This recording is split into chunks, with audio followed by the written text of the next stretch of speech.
Welcome, Gold Derbyites, to another episode of Awards Magnet. I'm your deputy editor, Ethan Alter, here with our two senior editors, Denton Davidson and Marcus James Dixon. Welcome back, gentlemen. Hello. I feel weird because I'm standing today. Do I seem different? I think you seem taller for sure. So I like that. Yeah, there you go. Exactly right. We're I think we can officially say you've sprouted. Well, we're here on exactly a week before final Emmy voting begins. Next Monday, August 18th, is when Emmy voting officially starts, and it runs through the following Wednesday. So things are starting to get real. We're in crunch time here, which is really interesting. And certainly one of the big things that's coming up this weekend, we're going to have the TV Academy is going to host their first ever annual Televerse, which is sort of their official for your consideration series of panels that they're doing. And both of you will be in attendance there. So give us a little preview about what people can expect from this big Televerse event that's happening. I mean, it's campaigning in overdrive. I mean, they're doing their final push. They want that final vote. They're trying to get everyone involved. So all of the nominated shows, I mean, they have these huge panels with the nominees and the acting and below the line. So it's going to be fun. And we're excited to see what comes out of it. Yeah, and the interesting is there's so many panels that some of them kind of overlap. So it'll be impossible for anyone to see all of them. Like some of them start on the hour mark, some on the half hour mark. There's one that I'm really looking forward to, which is the RuPaul's Drag Race one. There will be a live lip sync for people in the audience to enjoy. Hopefully we get to vote on who did the best and who did the worst. It would be fun if we could see the RSVP list. It might give us some tea leaves on like who's winning, because Academy members, voters are going to this event. So it would be interesting to see what they want to see. And it's the first year, so there'll probably be some hiccups along the way. But you mentioned lip syncing. Any other things that you're particularly excited about this weekend? Any panels, any events, any things that you're looking forward to? I mean, we're all covering different things, and we're trying to like spread the wealth as much as we can. So I'll be there Friday. We've got other people there Saturday. Marcus, you're going Thursday. So I'm doing some comedy work on Friday. I'll be attending the Nobody Wants This panel and Shrinking. So we'll see how they stack up and how they plan to pull off a victory over the studio and Hacks. That's what I want to see. What do they got to say? And there's also going to be some additional reality ones. There's going to be The Traitors with Alan Cumming. There's going to be Top Chef with Kristen Kish, and Gold Derby's editor-in-chief Deborah Birnbaum is hosting the Top Chef one, so that'll be fun. Yeah, no, and then we lead right into final voting. So yeah, it'll be interesting to see the impact it potentially will have with generating excitement as the voting takes off. And we here at Gold Derby have our own sort of suite of interviews and things rolling out over the next few weeks. We've got a new digital magazine edition coming out that's going to have a bunch of our analysis, interviews that we've been doing, other sound bites along the way. And both of you have been talking to a bunch of people. Denton, you've talked to Kristen Milioti and Chloe Sevigny, and Marcus, you've talked to Jeff Probst. And Jessica Williams. I just talked to Sam Rockwell earlier today. So what have been the tenor of the conversations that you've had so far? How are people feeling heading into this cycle? I think people are just excited. They're ready to get the show on the road. A lot of these shows have been campaigning. I mean, we're talking about the Penguin. They're on their last award of the cycle. And then you have someone like a show like Dying for Sex. I'm speaking to Michelle Williams this weekend. This is her first awards show, and then she'll have to go through the Globes and SAG. So it's interesting in television how the season sort of lines up that way. It's not linear like you see at the Oscars. Yeah, and Jessica Williams was really great, and she is a two-time nominee now because she was up for Shrinking a couple years ago. Now she's up again. So I asked her, what advice do you have for a first-time nominee like, Harrison Ford, co-star on Shrinking? And she said, pack a snack. You're going to get hungry. It's a long ceremony. So Harrison, I hope you bring a snack. We saw what happened last time when he did. So yeah, exactly. Yeah, it was funny when I was talking to Sam Rockwell earlier. I almost felt bad bringing up the monologue again. I know he's been talking about it endlessly on this award cycle, but it's his big moment. It's a big moment in White Lotus. You sort of have to revisit it again. But I do almost get the feeling that he'll be ready to talk about other monologues going forward once you're done with this. If he wins, Sam Rockwell, then he should get up there and give that speech from the White Lotus as his Emmy speech. To prove that he can do it all in one take and not, it doesn't have to be split up. Awesome. Well, we're going to dive into, we got a few different topics to talk about today. And in the limited series, you both covered comedy last week and then drama the week before. So we're going to talk about some limited series. But we wanted to do a call to action out there too for anyone who has questions heading into the final batch of Emmy voting cycles. Please send questions and also voicemails to awardsmagnet@goldderby.com. We'd love to hear your voice. We'd love to read your questions, and we'd love to answer them on a future episode. The Emmys will air on September 14th. So there's still some time left. Please get us your questions. We'll definitely answer them on future episodes. But we do have some breaking news that just happened before we went live. The juried Emmy winners have been announced. And the big one, obviously, is Beyonce. She just won an Emmy as a costume designer for Beyonce Bowl. Arcane won 2 Emmys. Love, Death, and Robots won 4 Emmys. And these are juried. So these are a little bit different than the ones that, the official voting that happens. So these ones, there's no nominees. You just win. I had a feeling Beyonce's first Emmy would come for costume design. Yeah. and Marcus, you also saw breaking news. You saw that as you predicted, The Late Show with Stephen Colbert has taken the lead for Best Talk Series. So you called that a few weeks ago now, and certainly bearing fruit, it looks like. I mean, I don't give me too much credit. It seemed like an obvious pick. I think people were so outraged by his cancellation that, frankly, it took about a month because it was canceled on July 17th and we're recording this August 12th. So less than a month it took him to go from second place to first place. And we'll see if that continues. I mean, certainly there's that instant backlash. He still has a little bit of time to go, but it helps that the voting period is coming up. So it seems like that should carry him through the 26th at least before, if any of the headlines change after that. All right, well, let's talk about limited series. Now, certainly one of the things that we've said all along is that it's a fairly boring race at the top of the ticket, where it seems like the Penguin and Adolescents are basically splitting all the awards. But we wanted to talk a little bit. Marcus, you had a great idea to talk about what's going to take the number 2 spot in some of these categories.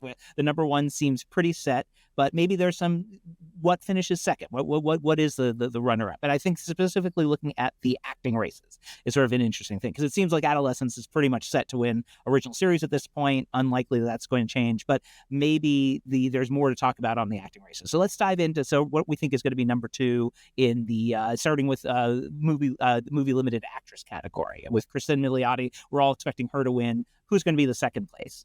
Well, I mean, I think Kristen Milioti is rightfully the front runner, but I don't think this is a slam dunk for her. I think the clear second position goes to Michelle Williams for Dying for Sex. She won this category 6 years ago for Fosse Verdon. In that race, she was also ranked second going into the ceremony behind Patricia Arquette for Escape at Danny Morris. So Michelle Williams knows how to come in and steal trophies. And it's also just an incredibly emotional performance. It's funny, it's daring. So close race. I'm still predicting Kristen, but do not underestimate Michelle Williams. I don't think she would be even considered a long shot. I think she's a real threat to win this. Yeah, it's close. I mean, Kristen is number one. I have to look at my odds over here just so everyone knows. That's why I'm looking over. Michelle is in second for me. Cate Blanchett's in third. Rashida Jones is in fourth. I feel like Rashida has a better chance than that. I feel like I should put her a little bit higher just because the Black Mirror sweep of this year, it got 10 nominations, the most ever for Black Mirror here in its 7th season. So they clearly love this show. They clearly love her performance. Even Paul Giamatti couldn't get in. Rashida Jones got it. I may bump her up, but I mean, if we're talking about the winner, it's Kristen versus Michelle. And the Penguin got 24 nominations. I mean, they love the Penguin. We talk about how Adolescents is clearly going to win Best Limited Series. I mean, the Penguin is the most nominated. And yes, it is much more technical. There's a lot more technical flair. So you expect that, the makeup and all of that stuff. So that's not expected. But the fact is that every branch is going to have their eyes on this show. And that works to Kristen's favor.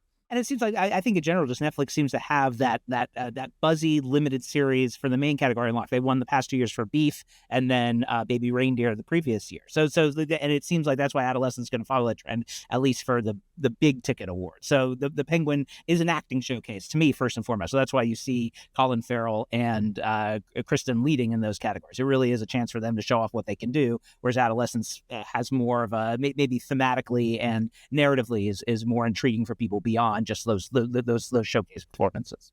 Remember the years when HBO and FX would kind of switch off every year who would win Best Miniseries at the time, but now it's like like you said, Netflix has this on lock for at least 3 years in a row, assuming Adolescence is going to win. And which seems like I would agree that Michelle Williams, as we thought, is the clear number two, just based on her star power, based on the fact that the industry loves her. I do think it is interesting again that Megan Fahey for Sirens got in there, and it would be fun to imagine a world where a comic performance like that wins something, because it's so rare. Usually it's the heavy duty performance, but she's great in that show, and it would be fun to see her sneak in there as sort of the lighthearted alternative. In my mind, I like to forecast that as a possible upset. I think the win for her is the nomination, and the fact that she did sneak into the nomination. She was nowhere near our top five, so that was well done to her, and shame on us for not seeing it coming.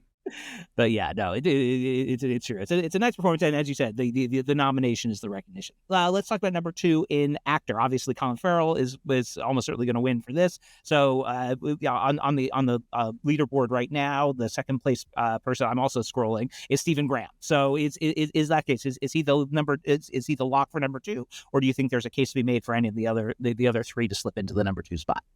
Seems pretty safe that Stephen Graham is number two. I think he's also going to win for series and also for writing. So he could win three, which is, hey, Seth Rogen is predicted to win four. So three is not as good as four, Stephen Graham. But still, three's a lot. If I was a voter, I may go with Brian Tyree Henry. I loved him in Dope Thief, and I'm so happy to see him nominated. And everyone loves him from Atlanta still, those residual Atlanta feels that people still have. So I would love to see Brian win an Emmy one day. Maybe not this year, though. I agree. Steven's going to probably walk away with 2 Emmys anyway. So if he loses actor to Colin Farrell, what's the big deal? I mean, Colin has won the Golden Globe, the SAG Award, the Critics' Choice. This is going to complete his grand slam. I will say Kristen only won the Critics' Choice, which is why she's still more vulnerable than Colin. I mean, she has lost 2 of the 3 previous awards she was up for. Granted, not to anyone she's competing with at the Emmys. So that's the upside for her. Yeah. Baby Reindeer was the spoiler last time, because that they were ending the end of their award cycle at that point. So they finished off with the SAG Awards, and now they're out of the mix. So she has a more favorable runway that way. In the supporting actor category, we have Aaron Doherty leading as number 1 for Adolescence, and Jenny Slate is now in number 2. I believe that we had Deirdre O'Connell before that, or maybe that was just Among Us. How do we feel about the Jenny Slate factor? Is that a conceivable number 2?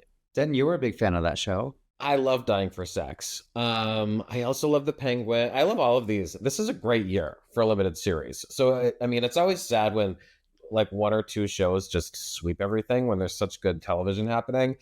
I still have Deirdre out front to win. And I don't know that I'm going to stick with that all the way till the end, but she is such a force in The Penguin. And I mean, so I'm just rooting for her. So maybe that's a little bit of a Hope Diction for me. Aren't you on like a nickname basis with Deirdre? Oh, Dee Dee. Yeah. My friend Dee Dee. And there's so many other great actors in this category. Chloe Sevigny, Monsters. I recently spoke to her, and I rewatched her Emmy submission episode, Don't Dream It's Over, and I forgot like how great she is in that episode specifically. And then Jenny Slate, as you mentioned, showing a completely different side of herself, so much emotional depth while still being funny. That's the great thing about Dying for Sex too, is it is so hilarious. Even though it's like the most tragic story, it is hilarious. And then Ruth Negga, Christine Tremarco. It's just a great field. Absolutely. No, it is crazy to think that there is, and it does seem like there's room there for an upset in the same way, even though Adolescence is ahead right now. It's possible. I like your Hope Diction that Deirdre O'Connell, Dee Dee, due to your voice, could sneak in there and win, because it does seem as much as Adolescence has that luck, that as if The Penguin is the acting showcase we talked about, that's a path for her to take advantage of that. Do we think screen time is gonna, if Aaron Doherty loses this, is it because she was only in 1 episode? And some of these others were in multiple episodes. Even Christine from her own show was in probably 3.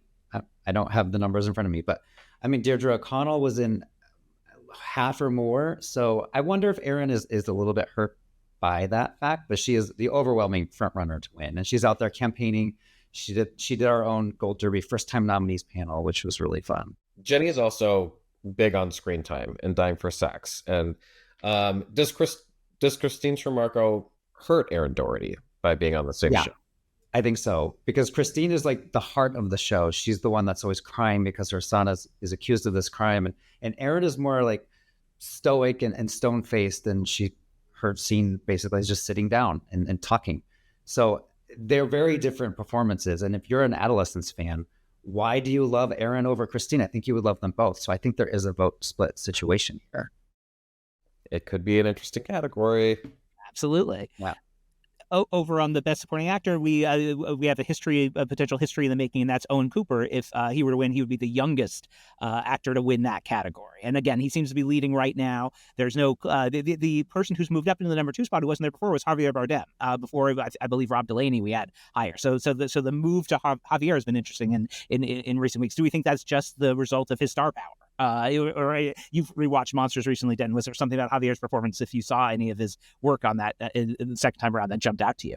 Oh, I love him in this. I mean, he's so great. I think he's probably still the runner-up. It's such an emotional performance in Monsters. Yes, he plays like this terrible person, but there's moments where you really do feel for him when he's confronting his own childhood abuse and he's sobbing on the phone.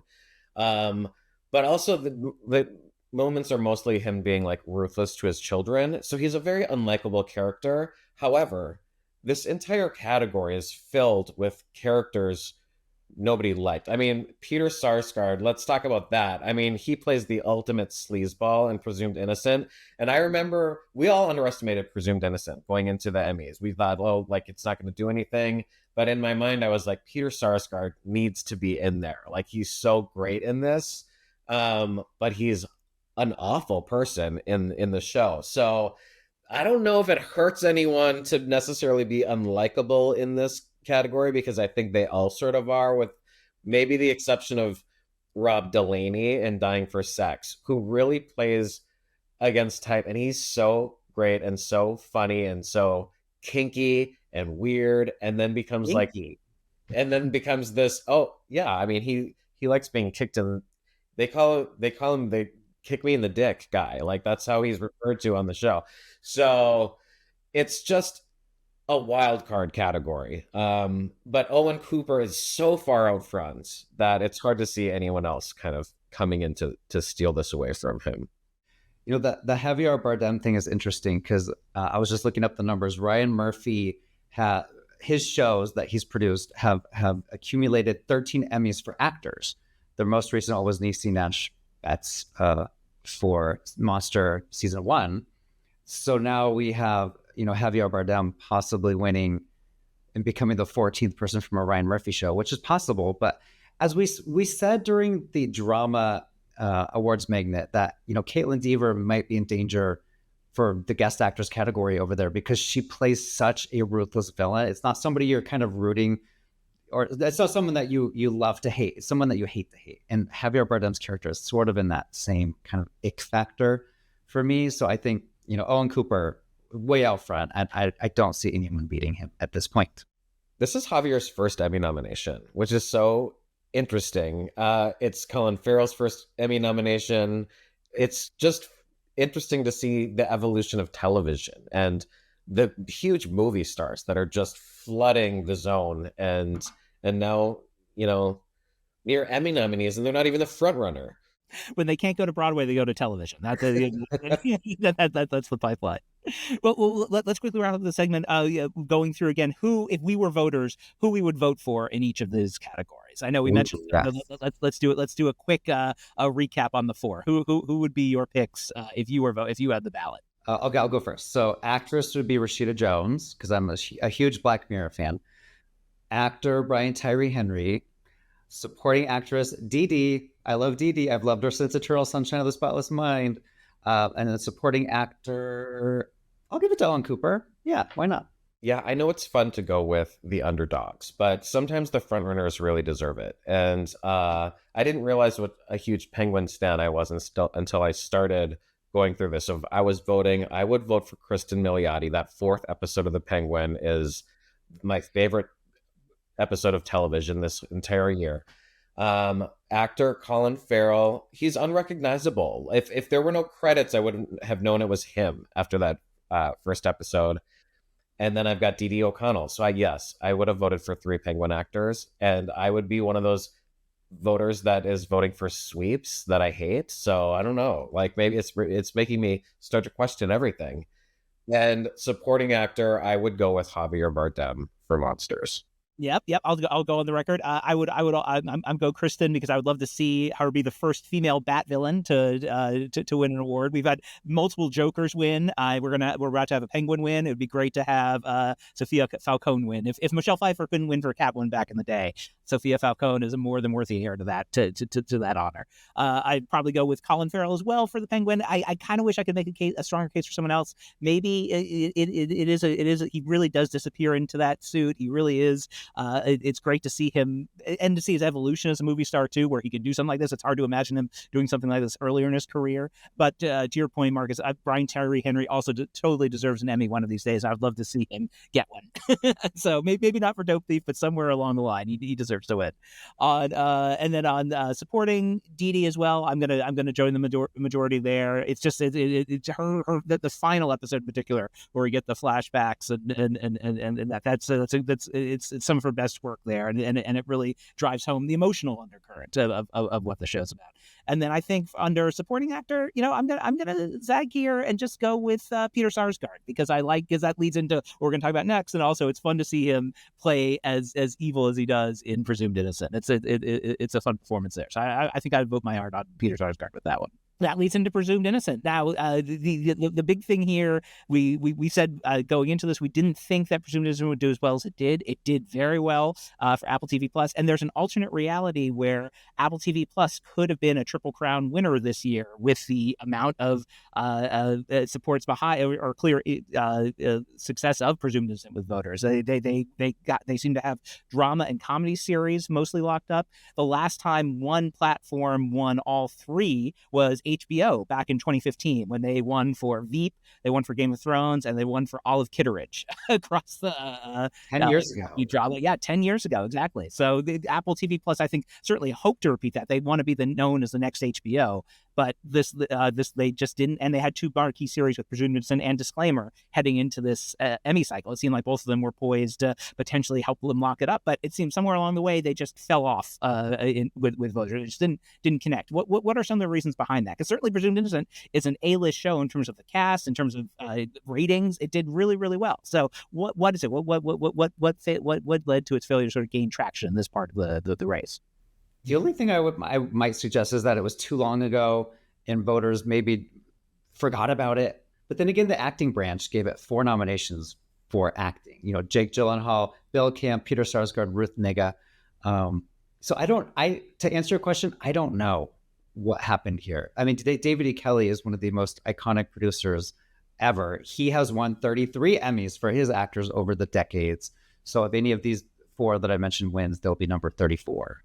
Yeah, I mean, it's hard to know. The acting branch clearly did love it. In my opinion, this show overperformed at the Emmys. I mean, I didn't think it would get 4 nominations, and all 4 of those are actors. So the acting branch did love it. So there's something lacking in the writers branch and below the line where they just didn't think it was up to par. And listen, it's a competitive year. I mean, maybe they thought it was too traditional. I mean, it's based on a kind of a thriller book, and maybe it just wasn't as revolutionary as people think television might need to be. But listen, I'm not crying for Apple. They have the studio and Severance, and so yeah, they couldn't get a limited series in, and Netflix can't get a comedy to win. So like everyone has their issues. So Apple could have been the next HBO, but let's not forget HBO can be the next HBO. They still have The Pitt, Hacks, and The Penguin. So yeah, there's some underdogs there. Possible, yeah. But they're not out of this Triple Crown race either. So, and disclaimer, like full disclaimer, I think it just wasn't that good. It's a great cast, Cate Blanchett, legend. But it just, I mean, people didn't like the show. Presumed Innocent, really good show. Disclaimer, not so much. I am surprised Cuarón didn't get in for writing and or directing. I thought that, just by name recognition alone, and I don't think the names are on the ballots for writing, but they are for directing. So at least they would have seen him there. And Ethan, while you were out, we discussed casting for drama and casting for comedy. Should we get into that here for limited? Because sometimes I haven't done the research on this. I apologize, but usually if you win casting, you also win series. For a drama, I think it was about 80%. For comedy, it was about 70%. Don't quote me on this. But limited is also up there. So what do we think is winning casting? At Adolescence, Black Mirror, Dying for Sex, Monsters, and The Penguin. I would say Adolescence is probably the clear winner, especially with a breakout star like Owen Cooper. I mean, the way they cast him, like he just kind of came out of nowhere. So I would say that's the heavy favorite. The Penguin is interesting because it's great casting, but I mean, Colin has been the Penguin before. So it's not necessarily a credit to that. However, the rest of the cast, phenomenal. I would almost lean the Penguin. To your point, I like your point about Colin. He's played it before and everything, but they did find they gave Kristen this part that she's been sort of looking for a while. They gave Dee Dee a great role, so I could see them thinking, okay, this isn't just your traditional superhero show or comic book show. They've really made an effort to cast up with that. So I could see that being an argument in the Penguin's favor. But it does seem like Adolescence is also set to win writing and directing. So it just sort of would follow that trend of winning everything else but the big performances. Yeah. Also, Adolescence. I was just going to say Dying for Sex as well. I mean, you got Rob Delaney, Jenny Slate, Jay Duplass doing things people didn't expect from them. It was unconventional casting of these funny, quirky people into some serious drama, and they just nailed it. And while Adolescence, I mean, it got 5 nominations. And Stephen Graham, I think if you watch Boardwalk Empire, you know who Stephen Graham is. But Aaron Doherty, Christine Tremarco, Owen Cooper, Ashley Walters, nobody knew who these 4 were a year ago.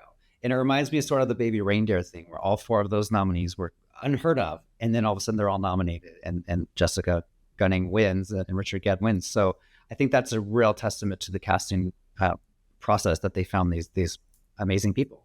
All right. Well, last segment, we're going to talk on. We've talked a lot about limited series. But let's talk about TV movie in that category. Certainly, none of these really got any traction outside of the outstanding TV movie category, with the exception of The Gorge, which has the only one of the nominated categories or nominated titles that has 2 nods. It got a nomination for outstanding TV movie and also sound editing. Everything else was just TV movie, which is a little bit of a surprise. I thought Rebel Ridge might break out with Aaron Pierre because everyone loved his performance, but really they all stay just in the TV movie category. So right now, it looks like Rebel Ridge is leading on the leaderboard. Any chance of an upset victory? I have to admit, and we'll get to this later in terms of what we vote for. I would vote for The Gorge. I'm a big fan of The Gorge, and I'd love to see that win. But while I also liked Rebel Ridge as well, The Gorge is just a great sort of a great thrill with 2 great star turns there. So that's me putting my cards on the table when I'm supporting. But could The Gorge pull off an upset as we predicted before?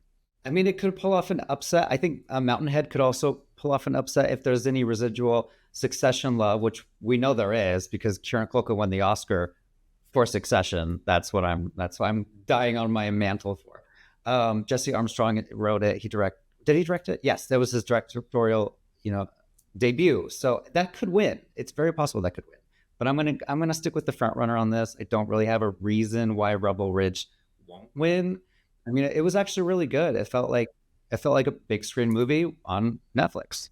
Yeah, I actually have a different underdog that I have in second place. I think Netflix is 1-2 here, and I have Nona's in second place. There's a great cast, a lot of heart, humor, and if you look at the history of this category, the recent winners: Quiz Lady, Chip and Dale, Weird Al, Dolly Parton. I mean, they like a feel-good flick, and who doesn't love Italian grandmas? I mean, it's just so much fun to watch, and it's funny.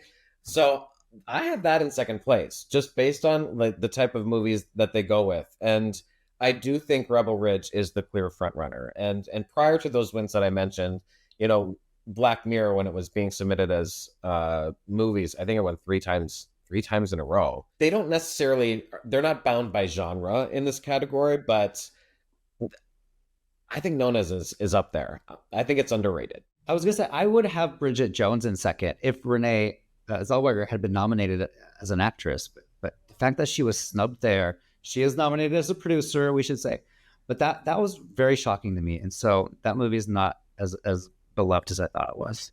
We're also still waiting for Peacock to really break out and get any sort of major award other than Traitors for reality television.